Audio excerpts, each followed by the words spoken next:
pas l'argent pour nourrir les enfants. Mais au moins, tu as des enfants. Même s'ils sont impolis, tous ceux qui savent dire merci à Dieu, ils expérimentent plus à tous les niveaux. En train de se plaindre, murmurer. Le peuple d'Israël dans le désert, Dieu les a délivrés. Dieu les a libérés de Pharaon. Dieu a ouvert la mer. Dieu a fait en sorte que la nourriture descende du ciel. Quel miracle ils n'ont pas vu de la part de Dieu. À cause des géants qu'ils ont vus à Canaan, qu'est-ce qu'ils disent? Dieu est méchant. Il ne veut pas qu'on rentre à Canaan. En fait, il est venu pour nous tuer. Ils étaient dans le désert. Leur plus pour eux, c'était d'expérimenter Canaan. Dieu leur a dit à Canaan, vous allez habiter des maisons que vous n'avez pas bâties. Vous allez jouir des fruits des arbres que vous n'avez pas plantés. Donc ça veut dire qu'ils allaient expérimenter la prospérité matérielle, financière. Mais ça s'est arrêté à cause de leur murmure parce qu'ils n'ont pas appris à dire merci. Il dit parce que vous murmurez, vous allez mourir dans le désert. Est-ce qu'il n'y a pas des gens qui expérimentent la mort comme ça? Parce qu'ils ne savent pas dire merci à Dieu pour le peu. C'est quoi ça? C'est quel salaire ça? Depuis là on prie, on ne voit rien. Tant que tu ne murmures pas, tant que tu dis merci à Dieu, Dieu va continuer toujours d'apporter la multiplication dans ta vie. Seigneur, c'est quel mari tu m'as donné? Toi au moins tu es marié. J'ai marié le diable en personne. Seigneur, délivre-moi. Il sera encore plus diable. Je ne sais pas quel enfant Dieu m'a donné. Est-ce que tu sais que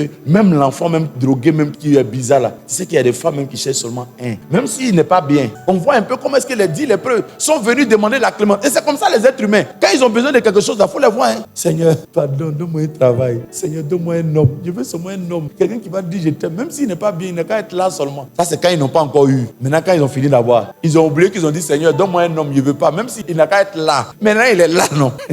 Jésus prenant la parole dit les 10 n'ont-ils pas été guéris? Et les 9, où sont-ils? Et chaque fois quand Dieu fait des choses, il attend que tu lui dises merci. Il n'a pas dit aux gens, venez me dire merci. Mais il attendait. Il dit, où sont les 9 autres? Ce matin-là, tu es en train de respirer. Où est ton merci? Il s'attend à ça. Chaque bienfait que Dieu apporte dans ta vie, il attend que tu lui dises merci. C'est pas lui qui t'a mis dans Goumen. C'est ton mauvais choix qui t'a envoyé là-bas. Faut pas dire tous les hommes sont mauvais et en train de maudire tout le monde. Merci Seigneur. Donc chaque fois quand tu dis merci à Dieu, tu donnes gloire à Dieu. Et regardez maintenant ce qu'il va dire. Il dit, lève-toi, va, ta foi t'a sauvé. Lui, il a eu un plus que les autres n'ont pas eu. Les autres ont été seulement guéris physiquement, mais ils n'ont pas eu de connexion spirituelle avec Jésus. Les autres, leur ingratitude les a fermés à plus. Ils ont juste été guéris physiquement. Mais il y avait un plus qui était après leur guérison. Il y avait un salut à bien des niveaux qu'ils n'ont pas reçu. Pourquoi? Parce qu'ils n'ont pas été capables de dire merci. Chaque fois quand vous ne dites pas merci, vous fermez la porte à plus qui vous attend devant. Les gens sont tellement oublieux. La Bible dit dans Hébreux chapitre 10, Dieu n'est pas injuste pour oublier. C'est injuste d'oublier. Quand Dieu t'a fait du bien, c'est injuste. Et souvent, c'est ce qui fait qu'il n'y a pas plus. Seigneur, pourquoi il n'y a pas de promotion depuis? Est-ce que tu t'es arrêté un jour pour dire merci à Dieu pour le travail? Si tu n'as pas encore fait, il faut commencer à dire merci. Il y a trop de plaintes dans le corps de Christ. C'est quelle maison ça? Est-ce qu'on peut vivre ici? C'est cette plainte-là qui fait que tu n'as pas encore déménagé. Tu as quelque chose pour laquelle tu peux dire merci à Dieu. Même à l'église, souvent pour dire merci à Dieu, c'est difficile. Dieu n'a pas eu honte de te délivrer. Tu ne dois pas avoir honte de lui dire merci devant les gens. Tu dois publier ses hauts faits. David dit, mon âme bénit l'Éternel et n'oublie. À quel moment quelqu'un peut ne pas oublier que Dieu lui a fait du bien? Ça veut dire qu'il se rappelle. Aujourd'hui même, Dieu m'a fait quoi comme bien? Il m'a donné la vie. Je suis parti au travail, je suis revenu. Je n'ai pas eu de problème. Il y a des gens, ils vont au travail et puis à cause de leur bon travail, à cause de leur travail, ils ne sont pas voleurs, ils se retrouvent en prison. Vous savez qu'il y a beaucoup de prisonniers qui sont innocents. Toi, tu es là. Une affaire n'est pas tombée sur toi. Si tu ne peux pas dire merci à Dieu. Les gens souvent ne savent pas qu'il y a même des choses souvent que Dieu fait que tu ne vois pas. Peuple de Dieu, est-ce qu'on peut dire merci à Dieu? Est-ce qu'on peut dire merci à Dieu? Merci Jésus. Merci Jésus. Même si tu es malade, dis-lui merci pour les autres parties de ton corps qui marchent.